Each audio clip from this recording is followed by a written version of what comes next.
शाहीन बाग की सुनवाई में देश की सबसे बड़ी अदालत ने टिप्पणी की थी कि कोई भी प्रदर्शन के नाम पर किसी का रास्ता कैसे रोक सकता है। आज शाहीन बाग से इसका जवाब उस बेटी को चाहिए जिसने रास्ता बंद होने से अपने पिता को खो दिया। एक सड़क जो पिछले 15 दिसंबर से बंद है, उससे क्या क्या दिक्कतें हो सकती हैं, उसका एक स्याह सच हमारे सामने आ गया है। दिल्ली के मदनपुर खादर में मृतक सुरेंद्र कुमार के परिवार वालों का आरोप है कि प्रदर्शन ने उनके पिता की जान ले ली, क्योंकि रोड बंद होने के बाद लोग जिस पुलिया का इस्तेमाल करते हैं वहां हर रोज की तरह 16 मार्च की रात भारी जाम लगा था। घंटों बीमार पिता को लेकर वो लोग चक्कर काटते रहे। परिवार वाले जब तक उन्हें लेकर अस्पताल पहुंचते बहुत देर हो चुकी थी। 3 बेटियों के सर से पिता का साया उठ गया, घर की खुशियां उजड़ गई। मृतक की बेटी का आरोप है कि शाहीन बाग ने उनके पापा को मार डाला। अब शाहीन बाग के शोर में क्या प्रदर्शनकारी उस पीड़ित बेटी की खामोश चीखें सुन पाएंगे और अगली बार किसी परिवार के साथ ऐसी दुखद घटना न हो, इससे प्रदर्शनकारी सबक लेंगे और क्या रास्ता छोड़ेंगे? इसी मुद्दे पर सबसे बड़ी बहस को आगे बढ़ाएं, उससे पहले उस परिवार का दर्द देखिए जो किसी को भी झकझोर कर रख देगा।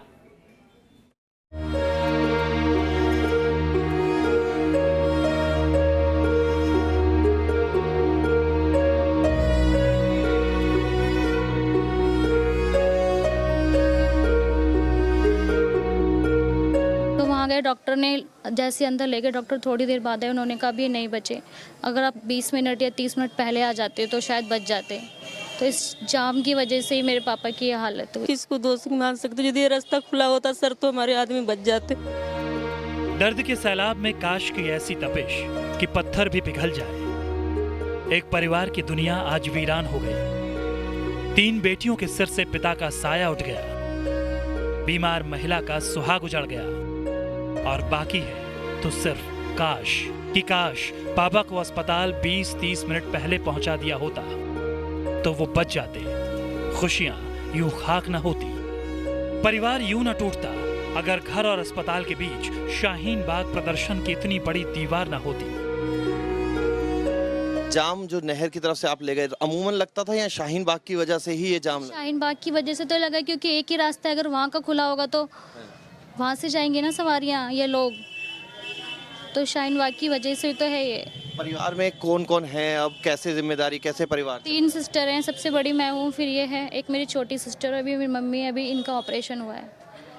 परिवार कैसे चलता था? सुरेंद्र जी क्या करते? पापा ही थे, वो सेल्समैन करते थे और ये शॉप थी हमारी, वो चलाते थे, उनकी वजह से ही चलता था हमारा परिवार। जी हाँ, ये दिल्ली के मदनपुर खादर के जे कॉलोनी का वही घर है जहां 55 साल के सुरेंद्र कुमार अब इस दुनिया में नहीं है। वो 16 मार्च की तारीख थी जब रात करीब 11 बजे उनके सीने में बेइंतहा दर्द शुरू हुआ। मृतक सुरेंद्र दिल की बीमारी के मरीज थे और उनका इलाज दिल्ली के सफदरजंग में चल रहा था। रात में अचानक तबीयत बिगड़ने पर बड़ी बेटी कुसुम और पड़ोस में रहने वाले संजय उन्हें अस्पताल ले जाने के लिए निकले। एम्बुलेंस आने में देर हुई तो ऑटो में ही पापा को लेकर रवाना हो गए। मदनपुर खादर से सफदरजंग अस्पताल की दूरी करीब 28 मिनट है। सुरेंद्र के परिवार वालों ने पास के अपोलो में ही भर्ती कराने का फैसला किया, मगर एक तरफ शाहीन बाग का रास्ता बंद होने और दूसरी तरफ खादर पुलिया पर लंबा जाम होने से वक्त दूर होता गया और मौत करीब आती गई। अस्पताल पहुंचने पर कुसुम को पता चला कि उनके पापा की सांसें थम चुकी हैं। जैसे हम यहाँ से निकले तो पुलिया पे बहुत जाम लगा हुआ था और जाम लगने के कारण क्या हुआ कि हम ज़्यादा लेट हो रहे थे, तो उनकी जो दर्द था सीने में वो और ज़्यादा बढ़ता हुआ जा रहा था। तो फिर जैसे हम निकले, फिर मैंने सोचा कि ज़्यादा दिक्कत हो रही है इनको, तो सफदरजंग जाएंगे तो और ज़्यादा लेट हो जाएंगे, तो मैंने अपोलो हॉस्पिटल में ही भर्ती करवा दिया। अपोलो हॉस्पिटल में भर्ती करवाने के बाद थोड़ी देर बाद डॉक्टरों ने बोला कि अब ये नहीं रहे, अगर शायद आप आधा घंटा पहले आ जाते तो ये बच जाते। वो आधा घंटा कहाँ खर्च हुआ आपका, और क्या अगर शाहीन बाग का रास्ता खुला होता तो आप समय पर पहुँच पाते? बिल्कुल, शाहीन बाग का अगर रास्ता खुला होता तो हम बाकी में समय से पहुँच जाते और उनकी जान बच जाती। 3 बेटियों के एक हरे भरे परिवार को कोई दिलासा दे तो कैसे? शाहीन बाग की जिद में एक रास्ता बंधक है। उस जाम की सजा आज ये परिवार भुगत रहा है। एक दुकान के सहारे परिवार की रोजी रोटी चलती थी, अब पापा नहीं है, परिवार का बोझ माँ के कंधों पर है। वो खुद बीमार रहती है, दरवाजे पर टकटकी लगाए बैठी है कि काश उनके पति लौट आए। मृतक सुरेंद्र कुमार की छोटी बेटी का दर्द दिल को छलनी कर देने वाला है। वो कहती हैं कि प्रदर्शन के चलते हम लोग रोज इसी तरह जूझते थे, क्या पता था कि ये दिन भी देखना पड़ेगा। बहुत जाम लग रहा था, तो उसकी वजह से बहुत ज़्यादा जाम था, उसी में आधा घंटा वेस्ट हो गया हमारा। आप अमूमन अखबार पढ़ती होंगी, तो ये शाहीन बाग के लोग तो कहते हैं कि हमारी वजह से किसी को कोई तकलीफ नहीं होती। बहुत तकलीफ हो रही है, रोज जाम लगता है। इवन मैं इंस्टीट्यूट भी जाती थी, रेगुलर का जाम है, 1-2 घंटे लेट। शाहीन बाग के शोर में भले ही इस गुमनाम गली की चर्चा ना हो, मगर आज गली में पसरे मातम को महसूस कीजिए। जुबां पर कौंधते सवालों से रूबरू होइए और दर्द समझिए। क्या होता है जब एक रास्ता यूं बंद कर दिया जाता है। स्थानीय लोग बताते हैं कि सुरेंद्र कुमार की तरह यहाँ कई परिवार बेसहारा हो चुके हैं, पर सुनने वाला कोई नहीं। इनों का प्रोटेस्ट नहीं होता ये, तो इनों की जान बच सकती थी। ये बड़ा हादसा हुआ इसलिए सामने आ गया, नहीं हमारी जैसे कॉलोनी में पता नहीं कितने हादसे हो चुके हैं अब तक। तो शायद ही कोई समझ पाएगा कुसुम का दर्द, क्योंकि सुरेंद्र सिंह जी की मौत के बाद कुसुम और उनकी मां के ऊपर पूरे घर की जिम्मेदारी है। किस मुंह से बहस करूं, ये शब्द मेरे मुंह से निकलते हुए भी बड़ी दिक्कत का सामना हो रहा है, क्योंकि जब किसी घर का चिराग भी बुझता है और साथ में सोल ब्रेड अर्नर, एक ऐसा व्यक्ति जो आपके घर की पूरी आजीविका और जिंदगी की रिस्पॉन्सिबिलिटी रखता है, अगर वो छिन जाए तो किसी परिवार पर क्या जाएगा। ऐसा ही दुख हुआ है कुसुम को। कुसुम हमारे साथ इस वक्त जुड़ गई हैं। कुसुम, हमारी बहुत बहुत संवेदनाएं आपके साथ। मैं बहस को आगे बढ़ाऊं उससे पहले मैं तमाम गेस्ट को इंट्रोड्यूस कर देता हूं। मेरे साथ हरीश खुराना जी हैं, बीजेपी के स्पोक्स पर्सन हैं, जिनसे मैं जानूंगा कि आखिरकार शाहीन बाग सभी कानूनों से ऊपर क्यों है। डॉक्टर शोएब जमई थोड़ी देर में मेरे साथ जुड़ेंगे, जो कि शाहीन बाग के रिप्रेजेंटेटिव हैं। डॉक्टर कौशल कांत मिश्रा आज डबल ड्यूटी निभा रहे हैं, वो खुद एक जाने माने डॉक्टर हैं और सर्जन हैं। साथ ही साथ मेरे साथ शबनम खान है, सोशल एक्टिविस्ट, सीएए की सपोर्टर हैं। इरफा जान मेरे साथ इस्लामिक स्कॉलर हैं, जो कि सीएए के विरोधी हैं। और कुसुम मेरे साथ जुड़ी हुई हैं। कुसुम, सबसे पहले तो मेरी बहुत बहुत संवेदनाएं, मेरी श्रद्धांजलि आपके पिताजी को। क्या कहना चाहेंगी आज? पूरा नेशनल टेलीविजन आपको देख रहा है, पूरा देश आपको देख रहा है। क्या कहना चाहेंगी शाहीन बाग की दादियों से, नानियों से, माओं से, बेटियों से, जिसके चलते आपको ऐसा लगता है कि आप पर इतनी बड़ी विपत्ति टूट पड़ी है? मेरा नाम कुसुम है।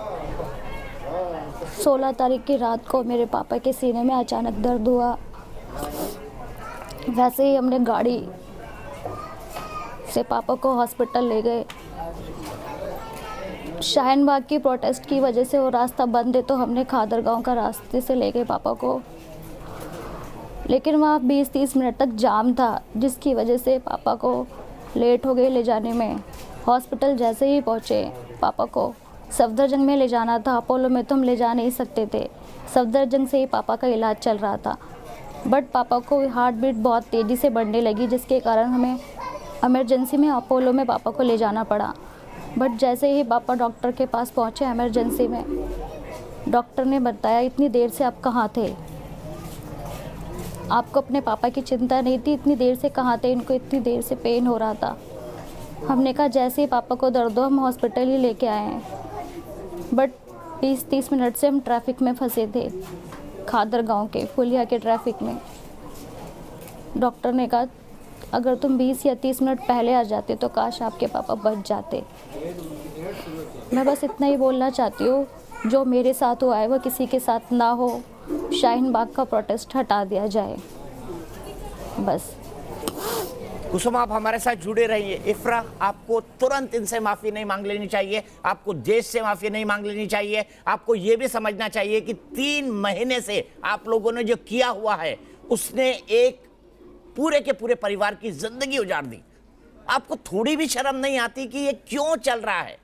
और प्रोटेस्ट करने में कोई दिक्कत नहीं है, आपका लोकतांत्रिक अधिकार है, पर सड़क पर क्यों? सुप्रीम कोर्ट कई बार कह चुका है आपको कि सड़क प्रोटेस्ट की जगह नहीं हो सकती। सुप्रीम कोर्ट ने, अगर आपको याद हो दीपक भाई, सुप्रीम कोर्ट ने शाहीन बाग में 3 मीडिएटर भेजे थे। उन मीडिएटर्स ने सुप्रीम कोर्ट को जो वापस रिपोर्ट प्रेजेंट की थी, उसमें लिखा था कि दिल्ली पुलिस ने 4 जगह सड़क बंद करके रखी है, जिसमें कालिंदी कुंज यानी मेन रास्ता जो है वो शाहीन बाग के समर्थकों ने नहीं, दिल्ली पुलिस ने बंद करके रखा है। हम कब से दिल्ली पुलिस से हाथ जोड़ के विनती करते हैं, भाई अगर ट्रैफिक को नहीं वो रास्ते खोल रहे हो, कम से कम एम्बुलेंसेस और स्कूल बसेस को तो रास्ते खोल दो। वहां से कोई नहीं जा दिल्ली पाता। पुलिस ने क्यों इफ्रा जी, किया, ये बताइए बिल्कुल आप। गलत है। आपको पता है ट्रैफिक मैनेजमेंट कैसे होता है, बिल्कुल आपको पता भी है कि कैसे चलता है ट्रैफिक का सिस्टम। बिल्कुल पता है। आप प्लीज मैप पे देख लीजिए, क्या सुप्रीम कोर्ट के जो मीडिएटर्स हैं वो गलत रिपोर्ट सुप्रीम कोर्ट को प्रेजेंट करेंगे? वो तो सभी इंडिपेंडेंट थे। आप सुप्रीम कोर्ट के मीडिएटर्स पे भी अब बिलीव नहीं करते। आप देखिए, उन्होंने सुप्रीम कोर्ट को कहा कि 4 रास्ते दिल्ली पुलिस ने बंद करके रखे हैं, दिल्ली पुलिस को कहो रास्ते खोलने के लिए। भाई कम से कम कुसुम जैसी लोगों के लिए, एम्बुलेंसेस के लिए, स्कूल बसेस के लिए, क्या ये दो पहली बात तो आप लोग, मैं माफ कीजिएगा इस शब्द का इस्तेमाल कर रहा हूं, आप झूठ बोलते हैं कि आप एम्बुलेंस को जाने देते हैं, आप झूठ बोलते हैं कि आप स्कूल बस को जाने देते हैं, क्योंकि मैं ऐसे कई सारे प्रत्यक्षदर्शी बच्चों से मिला हूं। से माफी नहीं मंगवाएंगे? ठीक है, चलिए, शबनम, मैं माफी मांगती हूं। क्या दिल्ली पुलिस को 4 रोड बंद करने की माफी नहीं मांगनी चाहिए? दीपक जी, आज भी और अभी भी, अभी किसी के पापा का जाना क्या होता है आप सोच कर देखिए, क्योंकि मैं अपने पापा को देख रही थी कुसुम के रूप में कि अगर रत्ती भर भी कुछ तकलीफ हो जाए माँ बाप को तो किस तरह से आदमी का कलेजा हाथ में आ जाता है। आज भी इनके मन में कोई संवेदना नहीं है। आज भी इनको अपना जो इनका प्रोटेस्ट है वो जायज़ लगता है। आज भी इनको ये लग रहा है कि जो हम कर रहे हैं वो बिल्कुल ठीक है। पुलिस ने रास्ते रोक दिए। पुलिस, आपको तो सरकार का धन्यवाद करना चाहिए कि आपको बचाने के लिए सारी पुलिस लगा रखी है। आप, मैं कह रही हूँ धरना करिए, हमें भी बताइए कहाँ पर आकर खड़े होना है अगर आपकी आवाज़ नहीं सुनी जा रही होगी। और अगर आप सही होंगे तो सीए से किसी को कोई दिक्कत नहीं है। एनपीआर गृह मंत्री जी ने बिल्कुल सामने संसद में खड़े होकर कह दिया कि हाँ जी ऐसा कुछ नहीं है, आपसे कुछ डॉक्यूमेंट नहीं मांगे जा रहे। प्रधानमंत्री जी भी कह चुके हैं। यानी ये आपकी सीधी दीपक जी, मैं माफी के साथ कहना चाहूंगी, ये गुंडागर्दी चल रही है इनकी। ये जहां जहां ज्यादा है वहां गुंडागर्दी दिखा रहे हैं लोगों को। आप देखिए कि ये गुंडागर्दी नहीं है। कुसुम के ऊपर रखकर देखिए, मेरे पापा को अगर सांस ना आए ना मेरी जान पे बन जाती है, और कुसुम ने तो अपने पापा को खो दिया है। आपको जरा मर्म नहीं आता किसी और का?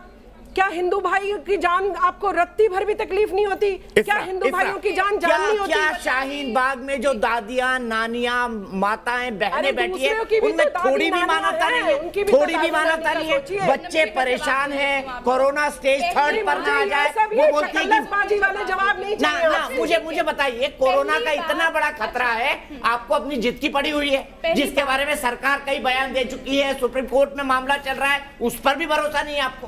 पहली बात तो रोड ब्लॉक से सिर्फ हिंदू ही नहीं मर सकते हैं, रोड ब्लॉक से मुस्लिम भी मर सकते हैं, क्रिश्चियन भी मर सकते हैं। तो अपनी दादागिरी चला रखी है, आपको क्या होने वाला है? जिनका कोई मसला नहीं होता। मैंने आपको बीच में बोलने दो, तर्क देने दो। मैं ठीक है ना। सो रोड ब्लॉक की वजह से कोई भी मर सकता है। एम्बुलेंस और रोड ब्लॉक जो है वो किसी को का मजहब नहीं देखती। दूसरी बात, अगर आपको शादी के साथ अगर इरादतन आप रोड ब्लॉक करेंगे, दोनों में अंतर है। ट्रैफिक जाम होना और रोड ब्लॉक करके रखना और सड़कें रोकना, दोनों में अंतर है। इफ्रा, इसको समझना होगा। ये तो आपने इंटेंशनली किया। आपसे कहा गया कि जो प्रदर्शन है उसको दूसरी जगह ले जाओ, और आपके लोगों ने कहा कि हम सड़क नहीं छोड़ेंगे भाई, क्योंकि सड़क तो हमारा बार्गेनिंग पॉइंट है, सड़क तो हमारा ब्लैकमेलिंग पॉइंट है। आपको सुप्रीम कोर्ट ने बार-बार बोला कि आप सड़क छोड़ दीजिए। वहां की माताओं बहनों ने बोला कि सड़क तो हमारा बार्गेनिंग पॉइंट है, सड़क तो हमारा ब्लैकमेलिंग पॉइंट है, हम नहीं छोड़ेंगे। बताइए ये क्या है? ये ब्लैकमेलिंग है सुप्रीम कोर्ट के साथ की नहीं है? मैं कड़े शब्द का इस्तेमाल कर रहा हूँ। अगर आप में से किसी को भी, मुझे नहीं पता है, अगर कुसुम जी के पिताश्री की बात हो रही है तो कुसुम जी के पिताश्री तब भी बच सकते थे अगर दिल्ली पुलिस ने 4 सड़कें नहीं बंद की होती। लेकिन आप लोगों को उनका दर्द नहीं है, आपको उनका दुख नहीं है। आप उनकी, कुसुम जी के दुख पे आप पॉलिटिक्स कर रहे हैं ताकि शाहीन बाग को हटा दो। अगर सच में दुख है तो बोलो शाहीन बाग वालों को भी, बोलो दिल्ली पुलिस वालों को भी। मैं मानूंगी कि आप सच में सही हैं। आपके पास आ रहा हूँ, कुसुम को देख रहा हूँ, मैं बिल्कुल चिल्ला-चिल्ली नहीं करना चाहता हूँ, लेकिन डॉक्टर मिश्रा, एक पॉइंट यहाँ पर कहा गया कि आप थोड़ी देर हो गए, लेट हो गए, इनको कुसुम जी को कहा गया। आपके हिसाब से टाइमिंग कितनी महत्वपूर्ण होती है ऐसे मामलों में? मैं एज ए मेडिकल एक्सपर्ट आपसे समझना चाहूंगा। देखिए, जब हार्ट अटैक होता है तो फर्स्ट 1 आवर जो होता है उसको गोल्डन आवर बोला जाता है। उस गोल्डन आवर में क्या होता है कि पेशेंट को ले जाकर के जो आर्टरीज ब्लॉक होती हैं उसको हम खोलने का काम करते हैं, और अगर उसको तुरंत नहीं खोला गया और मैसिव एरिया में हार्ट अटैक है तो आदमी की जान जा सकती है। इसके बाद अगर पेशेंट लेट पहुंचता है, जैसा कि वो बता रहे हैं कि आप लोग कुछ देर से पहुंचे हैं, तो इसका ये मतलब है कि जब पेशेंट पहुंचा होगा तो उसका बॉडी वार्म होगा लेकिन उसका हार्ट नहीं चल रहा होगा। इसी से पता चलता है कि अभी 15-20 मिनट लेट हो गए। तो ये एक तरीका होता है। और गोल्डन आवर सिर्फ हार्ट अटैक में ही नहीं होता है, ये इंजरी के केस में भी होता है कि फर्स्ट आवर जब भी इमरजेंसी में होता है उसको वो मतलब उसमें रिपेयर्स पॉसिबल हैं, उसमें प्रिवेंशन पॉसिबल है, लेकिन उसके बाद का जो टाइम होता है वो उसमें इस तरह की क्राइसिस हो सकती है। और मेडिकली तो सिर्फ यही बताया जा सकता है। अब जहाँ तक रही इफ्रा जी बार बार ये कह रही हैं कि मुझे जानकारी नहीं है, हो सकता मैं गलत हूँ, कि सुप्रीम कोर्ट के मीडिएटर्स ने ये बोला। सुप्रीम कोर्ट के मीडिएटर अगर आते हैं और सुप्रीम कोर्ट के कहने पे आए हैं तो अपनी जो रिपोर्ट सौंपेंगे इनको नहीं सौंपेंगे, वो सुप्रीम कोर्ट के जज को कौन सौंपेंगे? क्या वो पब्लिक डॉक्यूमेंट है? मुझे नहीं पता, ठीक है, और उसमें ये पॉइंट लिखे हैं ये भी मुझे नहीं पता। लेकिन आप इस बात पे एग्री नहीं कर रही हैं कि रोड ब्लॉक करना, आप अगर इस्लामिक स्कॉलर हैं और आप एक खुद लॉयर लीगल फ्रेटर्निटी से हैं, आपको भी मालूम है कि अगर रोड ब्लॉक कर रही हैं, सुप्रीम कोर्ट आपसे रिक्वेस्ट कर रहा है, सुप्रीम कोर्ट आपके साथ सॉफ्ट बना हुआ है, उसके बाद आप रोड ब्लॉक करके जबरदस्ती इस बात की कोशिश को प्रूफ करने की कोशिश, एक इलीगल बात के ऊपर बहस किए जा रही है कि आप सही हैं। आपको भी मालूम है कि लीगली आप गलत हैं। और यहाँ पे सबसे बड़ी गलती मैं कहना चाहूँगा सुप्रीम कोर्ट की है। मैं बियॉन्ड द लिमिट्स जाके बात कर रहा हूं। सुप्रीम कोर्ट की गलती इसलिए है क्योंकि सुप्रीम कोर्ट ने सारा मामला अपने पास रखा हुआ है, सरकार एक्टिवली पार्टिसिपेट नहीं कर सकती। अभी सुप्रीम कोर्ट में कोरोना वायरस की बात आई तो उन्होंने सारे प्रिवेंटिव मेजर्स ले लिए कि जी हम ई फाइलिंग करेंगे, हम लोगों, आपने सुना कि हाईकोर्ट ने 3 दिन के लिए कोर्ट, उनको अपनी जिंदगी बहुत प्यारी है जो बंद कमरों में बैठ के पूरे हिंदुस्तान का इतिहास लिखते हैं, और वो लोग इस मामले में हमेशा मैंने देखा है जब अफजल गुरु की फांसी की बात हुई थी रात में 3 बजे कोर्ट खोलते हैं, और जब ये मामला कोर्ट में इतने दिनों से पेंडिंग है वो इसके ऊपर बैठे क्यों हुए हैं? यहां पे सुप्रीम कोर्ट को मैं घेरे में खड़ा करता हूं क्योंकि सुप्रीम कोर्ट इस पे क्या कर रहा है, वो क्यों नहीं जजमेंट देता? सुप्रीम कोर्ट को तुरंत खाली कराने का ऑर्डर देना चाहिए अगर ये इलीगल है तो। मैं भी बिल्कुल एग्री करता हूं आपसे, क्योंकि मैंने भी ये बात कही थी कि इतनी लंबी तारीख देने का कोई मतलब नहीं था। अगर सुप्रीम कोर्ट केस को इंटरटेन कर रही थी और मांग सिर्फ ये करी गई थी कि सड़क खुलवा दी जाए, लेकिन हरीश खुराना जी, मेरा आप पर आरोप है, आपकी सरकार पर आरोप है कि आप लोग जानबूझकर शाहीन बाग को नहीं उठा रहे हैं। क्या शाहीन बाग देश के कानून से ऊपर है? क्या शाहीन बाग कोरोना वायरस के डर से ऊपर है? आप लोग क्यों डरते हैं शाहीन बाग को हाथ लगाने में? क्या देश का कानून वहां पर लागू नहीं होता? हरीश खुराना जी, कड़वा सवाल है पर जवाब दीजिए इसको। आज देखिए सुरेंद्र जी असमय मौत का शिकार हो गए, एक परिवार की आजीविका उजड़ गई पूरी। दीपक जी सबसे पहले तो मैं सुरेंद्र सिंह जी के प्रति अपनी भारतीय जनता पार्टी की तरफ से और अपनी तरफ से श्रद्धांजलि अर्पित करता हूं और सांत्वना प्रकट करता हूं जो इनकी बेटी यहाँ बैठी हुई है। दूसरी बात, ये कोई एक केस सामने आया है, ऐसे कितने ही हजारों केस हमारी नज़र में नहीं आए होंगे बिकॉज वहाँ पे ट्रैफिक जाम होने की वजह से लोग टाइम पे नहीं पहुँच पाए होंगे। अभी मैं कौशल जी को सुन रहा था, डॉक्टर साहब को सुन रहा था, मैं बिल्कुल एग्री करता हूं कि 1 घंटा जो होता है वो गोल्डन आवर होता है, उसके अंदर अगर मरीज टाइम पे हॉस्पिटल पहुंच जाए तो उनकी जान बच सकती है। ये बात इन शाहीन बाग वालों को समझ में क्यों नहीं आती? पहली बात ये कहती है कि हमारा कसूर नहीं है, ट्रैफिक पुलिस ने बंद कर रखा था। तो दिल्ली के अंदर जो दंगा हुआ था जिसमें 100 लोग के करीब लोग मारे गए, वो भी तो शाहीन बाग की उपज की वजह से है।